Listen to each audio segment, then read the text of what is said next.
سبق نمبر 121، سورۃ الاعراف کا رکوع نمبر 2، آیت نمبر 11 تا 25۔ قرآن مجید کی تلاوت حرفی، لفظی اور با محاورہ ترجمہ بما تشریح حافظ محمد قاسم خان کی آواز میں۔ بسم اللہ الرحمن الرحیم وَلَقَدْ خَلَقْنَاكُمْ ثُمَّ صَوَّرْنَاكُمْ ثُمَّ قُلْنَا لِلْمَلَائِكَةِ اسْجُدُوا لِآدَمَ فَسَجَدُوا إِلَّا إِبْلِيسَ لَمْ يَكُن مِّنَ السَّاجِدِينَ۔ وَلَقَدْ اور یقیناً خَلَقْنَاكُمْ پیدا کیا ہم نے تمہیں، ثُمَّ صَوَّرْنَاكُمْ پھر ہم نے تمہاری صورتیں بنائیں، ثُمَّ قُلْنَا پھر ہم نے کہا، لِلْمَلَائِكَةِ فرشتوں کو، اسجدوا سجدہ کرو تم، لِآدَمَ حضرت آدم کو، فسجدوا تو سجدہ کیا انہوں نے، الا ابلیس سوائے ابلیس کے، لم یکن نہ تھا وہ، من الساجدین سجدہ کرنے والوں میں۔ پوری آیت۔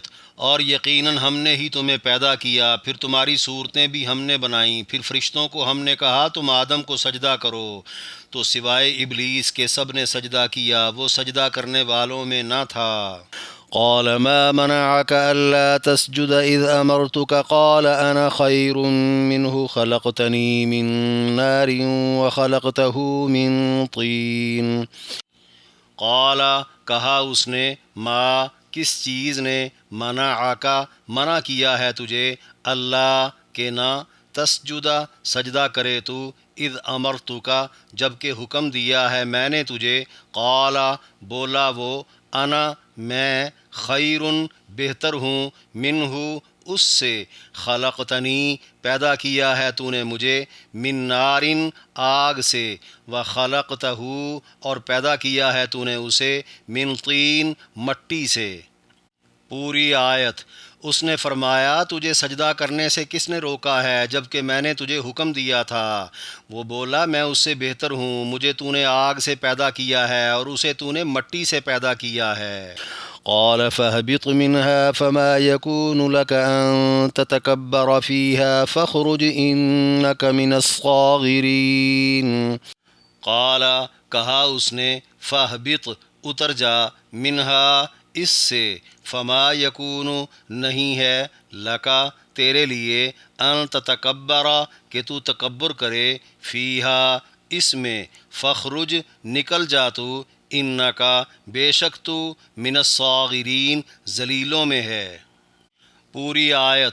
اس نے فرمایا تو یہاں سے اتر جا، تجھے کوئی حق نہیں کہ تو یہاں تکبر کرتا پھرے، چل نکل بے شک تو ذلیل ہے۔ قال انظرنی الی یوم یبعثون قال انک من المنظرین۔ قال بولا وہ، انظرنی مہلت دے مجھے، الی یومی جس دن تک، یبعثون وہ اٹھائے جائیں گے، قال کہا اس نے، انکا بے شک تو، من المنظرین مہلت ملنے والوں میں سے ہے۔ پوری آیت۔ وہ بولا مجھے مہلت دے جس دن تک سب اٹھائے جائیں گے، اس نے کہا بے شک تجھے مہلت دے دی گئی۔ قال فبما اغويتني لأقعدن لهم صراطك المستقيم۔ قال بولا وہ، فبما جیسا کہ، اغویتنی گمراہ کیا ہے تو نے مجھے، لأقعدن ضرور بیٹھوں گا میں، لہم ان کے لیے، صراطک المستقیم تیرے سیدھے راستے پر۔ پوری آیت۔ وہ بولا جیسے تو نے مجھے گمراہ کیا ہے ضرور میں بھی ان کی طاق میں تیری سیدھی راہ پر گھات لگا کر بیٹھوں گا۔ ثم لآتینہم من بین ایدیہم ومن خلفہم وعن ایمانہم وعن شمائلہم ولا تجد اکثرہم شاکرین۔ ثم پھر، لآتینہم آؤں گا میں ان تک، من بین ایدیہم ان کے سامنے سے، ومن خلفہم اور ان کے پیچھے سے، وعن ایمانہم اور ان کی دائیں جانب سے، وعن شمائلہم اور ان کی بائیں جانب سے، ولا تجد اور نہ پائے گا تو، اکثرہم ان کے اکثر کو، شاکرین شکر کرنے والے۔ پوری آیت۔ پھر میں ان تک ان کے سامنے سے، ان کے پیچھے سے، ان کے دائیں سے اور ان کے بائیں سے آؤں گا، اور تو ان کی اکثریت کو شکر گزار نہ پائے گا۔ قال اخرج منها مذءوما مدحورا لمن تبعك منهم لأملأن جهنم منكم أجمعين۔ قال کہا اس نے، اخرج نکل جا تو، منہا یہاں سے، مذءومن ذلیل کیا ہوا، مدحورن مردود کیا ہوا، لمن جو کوئی، تبعک پیچھے چلے گا تیرے، منہم ان میں سے، لأملأن تو ضرور بھر دوں گا میں، جہنم کو، منکم تم سے، اجمعین سب اکٹھے۔ پوری آیت۔ اس نے کہا یہاں سے ذلیل و خوار ہو کر نکل جا، جو کوئی ان میں سے تیرے پیچھے لگے گا تو ضرور میں تم سب سے جہنم بھر دوں گا۔ وَيَا آدَمُ اسْكُنْ أَنْتَ وَزَوْجُكَ الْجَنَّةَ فَكُلَا مِنْهَا حَيْثُ شِئْتُمَا وَلَا تَقْرَبَا هَذِهِ الشَّجَرَةَ فَتَكُونَا مِنَ الظَّالِمِينَ۔ وَيَا آدَمُ اسْكُنْ اور اے آدم رہ لے، انتا تو، وزوجک الجنت اور تیری بیوی جنت میں، فکلا سو کھاؤ تم دونوں، من حیث جہاں سے، شئتما چاہو تم دونوں، ولا تقربا اور نہ قریب ہونا تم دونوں، ہذہ اس، الشجرۃ درخت کے، فتکونا پھر ہو جاؤ گے تم دونوں، من الظالمین ظالموں میں سے۔ پوری آیت۔ اور اے آدم تو اور تیری بیوی جنت میں رہو، جہاں سے چاہو دونوں کھاؤ، اور اس درخت کے پاس نہ جانا ورنہ تم دونوں بے انصافوں میں سے ہو جاؤ گے۔ فوسوس لهما الشيطان ليبدي لهما ما وري عنهما من سوآتهما وقال ما نهاكما ربكما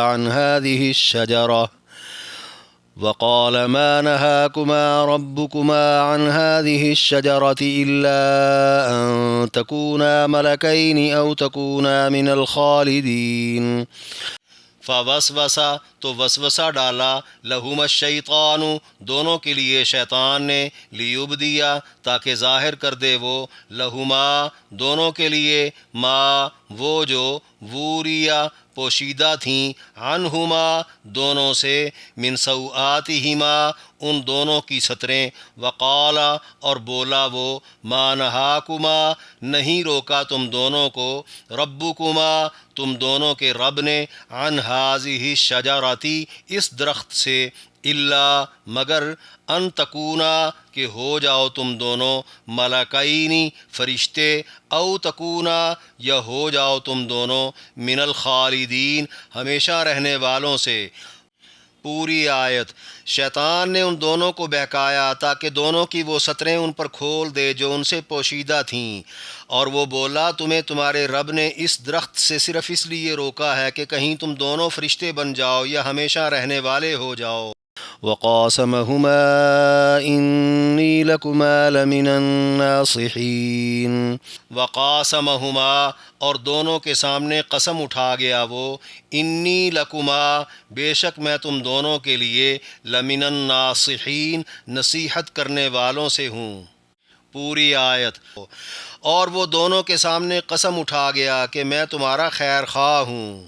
فدلاهما بغرور فلما ذاقا الشجرة بدت لهما سوآتهما وطفقا يخصفان عليهما من ورق الجنة وناداهما ربهما ألم أنهكما عن تلكما الشجرة وأقل لكما إن الشيطان لكما عدو مبين۔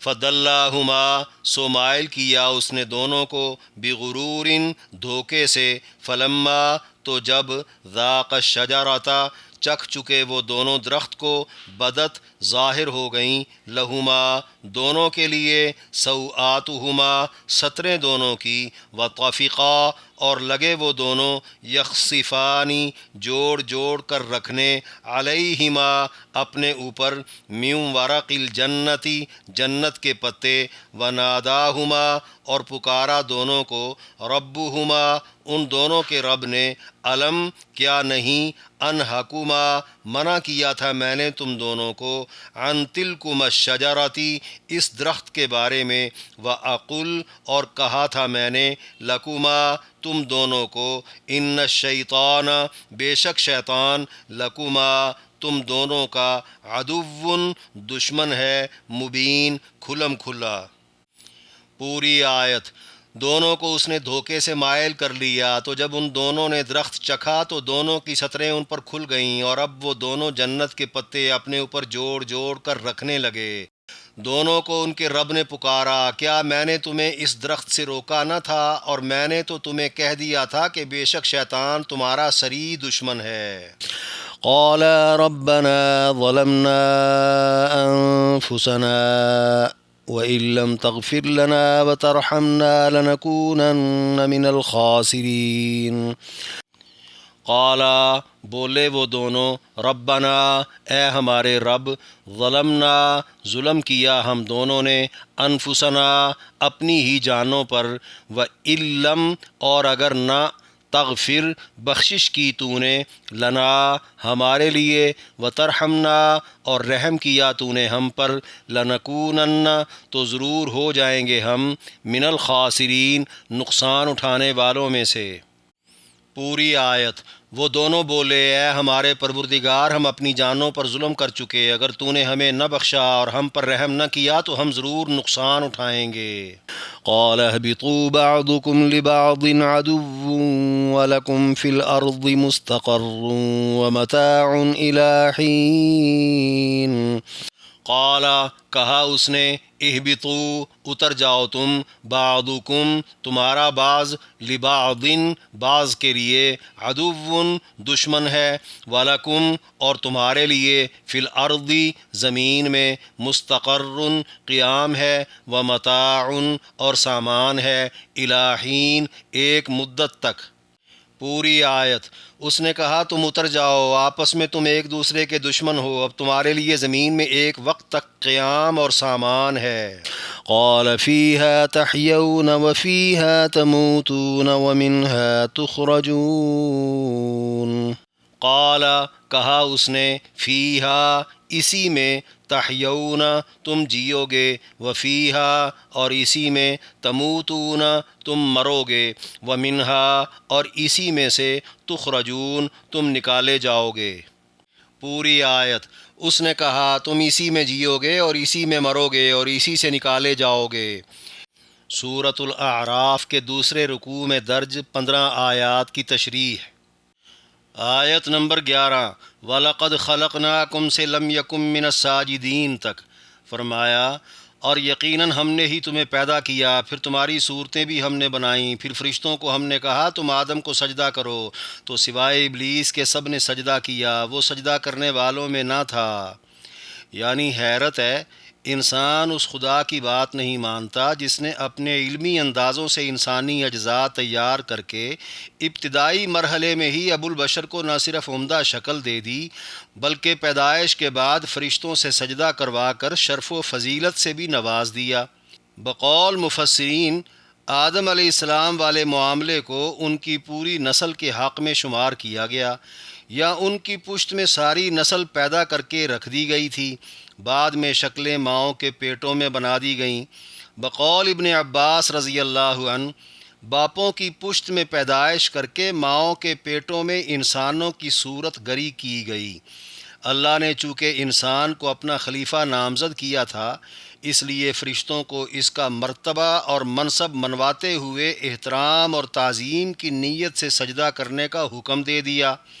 سوائے ابلیس کے سب سجدے میں چلے گئے، حکم اگرچہ فرشتوں کو تھا، اور ابلیس فرشتہ نہیں بلکہ جن تھا، تاہم وہ اس وقت تک خدا کی کمال اطاعت کے باعث فرشتوں کی صفوں میں ہی رہا کرتا تھا، اس لیے حکم میں اسے بھی شامل قرار دیا گیا، مگر وہ انکاری ہو گیا۔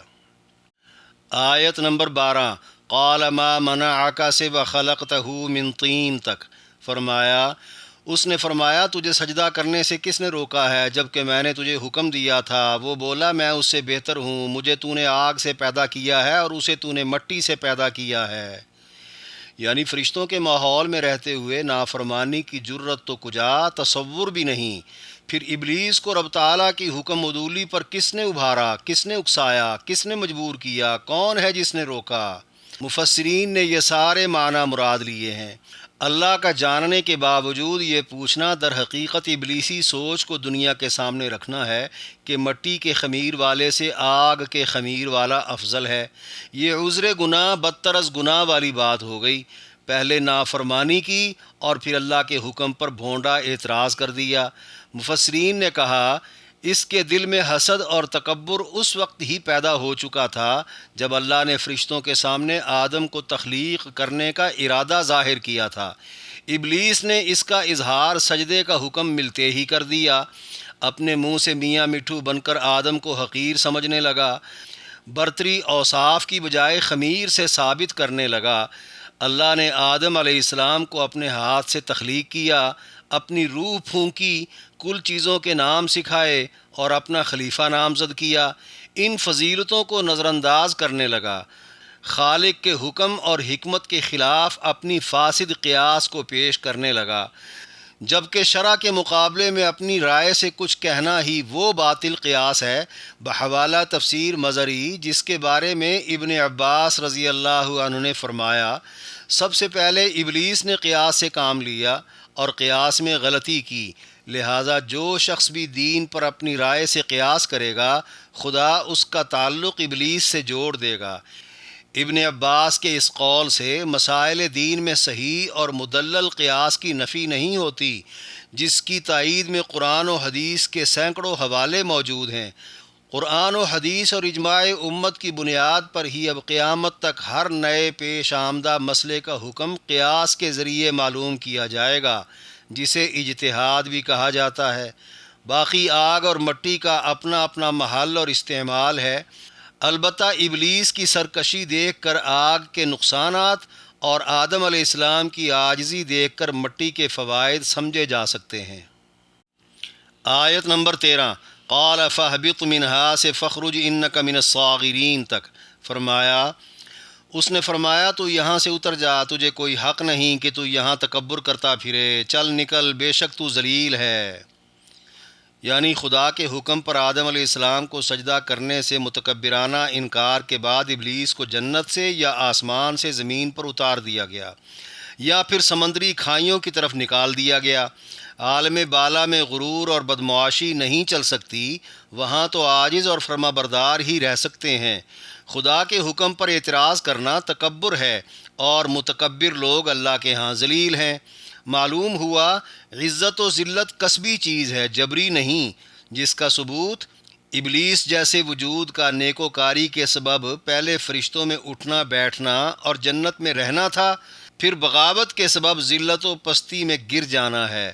بحوالہ مسلم عبداللہ بن مسعود رضی اللہ عنہ سے روایت ہے، نبی علیہ السلام نے فرمایا، جس کے دل میں رائی کے برابر بھی تکبر پایا گیا وہ جنت میں نہیں جا سکے گا۔ آیت نمبر 14 اور 15، قال انظرنی الی یوم یبعثون قال انک من المنظرین، فرمایا وہ بولا مجھے مہلت دے جس دن تک سب اٹھائے جائیں گے۔ یعنی ذلیل ہو جانے کے باوجود ابلیس نے قیامت کے بعد قبروں سے اٹھائے جانے کے دن تک لمبی زندگی مانگ لی، گویا وہ قیامت کے حادثے میں بھی مرنا نہیں چاہتا تھا جس میں سب کی موت طے ہے۔ اللہ کے علم کے مطابق دنیا کے آزمائشی نظام میں شر رکھنے کی جو ترتیب طے تھی، شعوری طور پر ابلیس اس کے لیے خود کو موزوں سمجھنے لگا۔ لغت میں صاغر کہا بھی اس ذلیل کو جاتا ہے جو اپنی ذلت پر مطمئن ہو جائے۔ اگلی آیت میں فرمایا، اس نے کہا بے شک تجھے مہلت دے دی گئی، یعنی یہاں تو صرف منظوری کا ذکر ہے، مگر ایک اور جگہ مذکور ہے اللہ نے وقت معلوم تک مہلت دے دی، وہ وقت اب خدا ہی جانتا ہے۔ یہاں یہ بھی وضاحت ہو گئی، کسی نافرمان کی دعا قبول ہونے کا مطلب ہرگز یہ نہیں کہ خدا اس سے راضی ہے۔ آیت نمبر 16 اور 17، قال فبما اغویتنی سے ولا تجد اکثرہم شاکرین تک، فرمایا وہ بولا جیسے تو نے مجھے گمراہ کیا ہے، ضرور میں بھی ان کی طاق میں تیری سیدھی راہ پر گھات لگا کر بیٹھوں گا۔ یعنی ابلیس بجائے اپنی غلطی ماننے کے الٹا گمراہی کا ذمہ دار اللہ کی تقدیر کو ٹھہرانے لگا۔ حالانکہ تقدیر سے کسی کا اختیار سلب نہیں ہو جاتا، وہاں تو لکھا ہی یہ ہوتا ہے فلاں بندہ اپنے اختیار سے فلاں کام کرے گا۔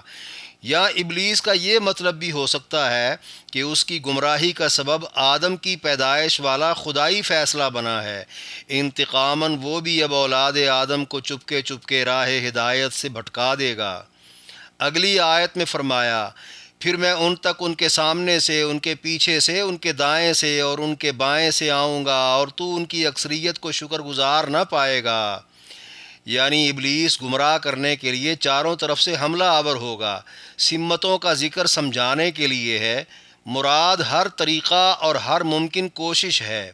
بغوی نے ابن عباس رضی اللہ عنہ کا قول نقل کیا ہے، سامنے سے مراد آخرت کے یقین میں شک پیدا کرنا، پیچھے سے مراد دنیا کی طرف راغب کرنا، دائیں سے مراد نیکیوں سے باغی کرنا، بائیں سے مراد بدیوں کی طرف مائل کرنا ہے۔ ابلیس کے لگاتار حملوں سے اکثریت ناشکری بن جائے گی۔ بحوالہ تفسیر خازن ابن عباس رضی اللہ عنہ کا کہنا ہے، یہاں ناشکری سے مراد بندوں کو توحید کے عقیدے سے ہٹا دینا ہے۔ سورۃ السبا آیت نمبر 20 میں مذکور ہے، ابلیس نے یہ بات اندازے سے کہی تھی جو درست ثابت ہوئی، سوائے سچے مومنوں کے اکثریت ابلیس کے کہنے میں آ گئی۔ آیت نمبر 18، قال اخرج منها لأملأن جہنم منکم اجمعین تک، فرمایا اس نے کہا یہاں سے ذلیل و خوار ہو کر نکل جا، جو کوئی ان میں سے تیرے پیچھے لگے گا تو ضرور میں تم سب سے جہنم بھر دوں گا۔ یعنی ناپسندیدہ مکالمے بازی کے سبب ابلیس کو اللہ نے فرشتوں سے الگ کر دیا، رحمت سے محروم کر دیا، لعنتی بنا دیا، عیب دار کر دیا اور دھتکار دیا، غصے سے بھگا دیا۔ ابلیس اور اس کے پیروکار جن و انس چاہے جتنے بھی زیادہ ہو جائیں، سب جہنمی ہوں گے، اللہ کی حاکمیت میں کوئی فرق نہیں آئے گا۔ آیت نمبر 19، وَيَا آدَمُ اسْكُنْ سے فَتَكُونَا مِنَ الظَّالِمِينَ تک، فرمایا اور اے آدم تو اور تیری بیوی جنت میں رہو، جہاں سے چاہو دونوں کھاؤ، اور اس درخت کے پاس نہ جانا ورنہ تم دونوں بے انصافوں میں سے ہو جاؤ گے۔ یعنی ابلیس کو نکالنے کے بعد حضرت آدم اور بی بی حوا کو جنت میں رہنے کا حکم ہو گیا۔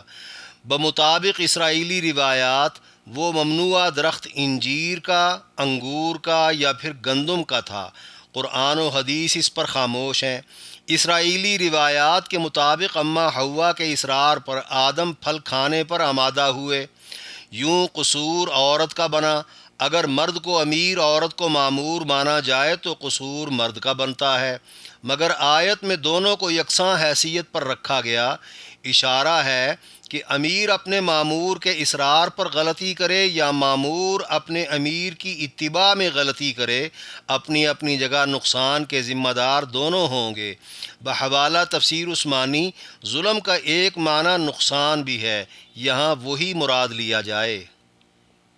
آیت نمبر 20 اور 21، فوسوس لہما الشیطان سے انی لکما لمن الناصحین تک، فرمایا شیطان نے ان دونوں کو بہکایا تاکہ دونوں کی وہ ستریں ان پر کھول دے جو ان سے پوشیدہ تھیں، اور وہ بولا تمہیں تمہارے رب نے اس درخت سے صرف اس لیے روکا کہ کہیں تم دونوں فرشتے بن جاؤ یا ہمیشہ رہنے والے ہو جاؤ۔ یعنی حضرت آدم اور اماں حوا کے دل میں ممنوعہ پھل کھانے کا خیال ابھرا کہ شیطان تو سزا پا کر دنیا پر اتر چکا ہے۔ خبر تھی کہ آدم خود بھی زمین پر اللہ کا خلیفہ بننے والے ہیں، اس کی بجائے پھل کھانے سے فرشتوں والے اوصاف پیدا ہو جائیں گے، جنت میں ہمیشہ رہ بھی لیں گے۔ رہا منع کا حکم تو وہ سابقہ کسی مصلحت کے تحت ہوگا۔ اللہ کا کہنا ہے ان تمام خیالات کے پیچھے شیطان کار فرما تھا، جو شدت انتقام میں جنت سے نکالنا چاہتا تھا، مگر کہہ یہ رہا تھا کہ تمہارا فرشتہ بننا یا ہمیشہ جنت میں رہنا خدا کو منظور نہیں۔ ساتھ وہ یہ بھی چاہ رہا تھا دونوں کی شرمگاہیں جو بغیر کسی مادی حجاب کے بحکم خدا جنت میں پوشیدہ تھیں نمایاں ہو جائیں۔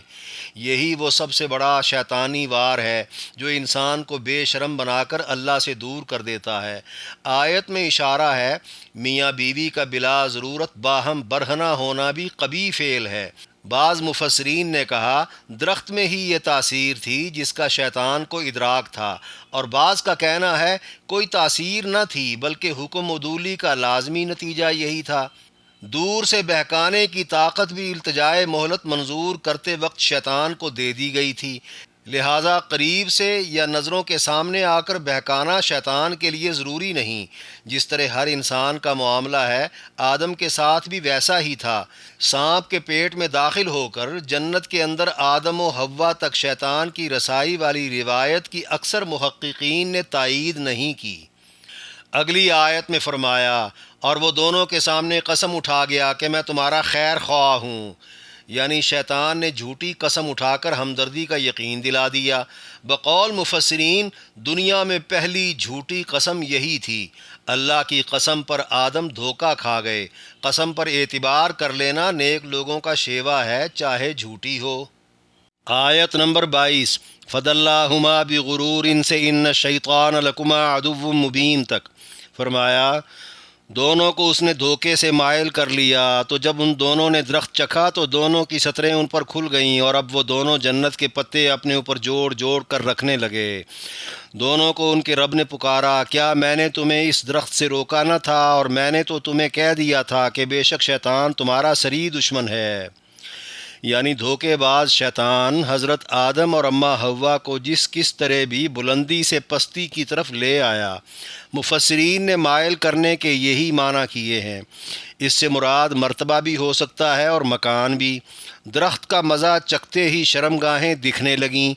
اس کی کیفیت کسی کو معلوم نہیں۔ مفسرین میں سے بعض کی رائے ہے اس سے قبل شرمگاہوں کا شعور نہ تھا، کیونکہ پیشاب پخانہ یا ملاپ کا مروجہ عمل جنت میں نہ تھا۔ پھل چکھنے سے شعور بیدار ہوا یا جنت کا لباس اتر گیا۔ یہ بھی کہا گیا ہے درخت میں نیکی بدی کو پہچاننے کی تاثیر تھی، یا پہلی نافرمانی سے ہی یہ راز افشا ہو گیا۔ بہرکیف انجیر یا کیلوں کے پتوں سے شرمگاہوں کو بغیر حکم ملے ہی چھپانے لگ جانا فطری حیا کا جذبہ تھا، جو روز اول سے ہی انسانیت میں رکھ دیا گیا ہے۔ یہی وجہ ہے عریانی کسی کو بھی قبول نہیں، مگر پھر بھی شیطان کی کوشش رہتی ہے کہ مختلف نام اور عنوان دے کر انسانیت کو برہنہ کر دیا جائے۔ اللہ نے دونوں کو آواز دے کر انسانیت کے ازلی دشمن شیطان کی فریب کاریوں سے بچنے اور درخت کے پاس نہ جانے کا اپنا حکم یاد کروایا، جس کے بعد ان دونوں کو بھول کر غلطی کر جانے کا احساس ہو گیا۔ یہ بعض گشت آج بھی دنیا میں ہے کہ شیطان کی طرح سرکش رہنے کی بجائے آدم کی طرح توبہ کر کے غلطیوں سے رجوع کر لیا جائے۔ آیت نمبر 23 قَالَا رَبَّنَا ظَلَمْنَا أَنفُسَنَا وَإِن لَّمْ تَغْفِرْ لَنَا وَتَرْحَمْنَا لَنَكُونَنَّ مِنَ الْخَاسِرِينَ فرمایا وہ دونوں بولے، اے ہمارے پروردگار، ہم اپنی جانوں پر ظلم کر چکے، اگر تو نے ہمیں نہ بخشا اور ہم پر رحم نہ کیا تو ہم ضرور نقصان اٹھائیں گے۔ یعنی حضرت آدم اور اماں حوا نے غلطی کا احساس ہوتے ساتھ ہی اللہ کے سکھائے ہوئے الفاظ میں معافی مانگ لی۔ یہ دعا ہر کسی کے لیے ہر طرح کے گناہ کا تریاق ہے۔ آیت نمبر 24 قَالَ اهْبِطُوا سے وَمَتَاعٌ إِلَىٰ حِينٍ تک فرمایا اس نے کہا تم اتر جاؤ، آپس میں تم ایک دوسرے کے دشمن ہو، اب تمہارے لیے زمین میں ایک وقت تک قیام اور سامان ہے۔ یعنی انسان اور شیطان کے مابین آئندہ دشمنی رہے گی۔ اگر انسانوں کی باہم دشمنی مراد لی جائے تو اس کا سبب بھی شیطان ہے۔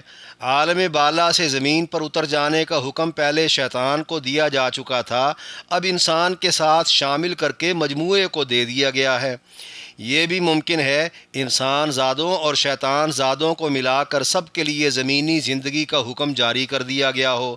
زمینی زندگی اور اس کا سامان سب عارضی ہے، لہٰذا اس پر فریفتہ ہونا نہیں چاہیے۔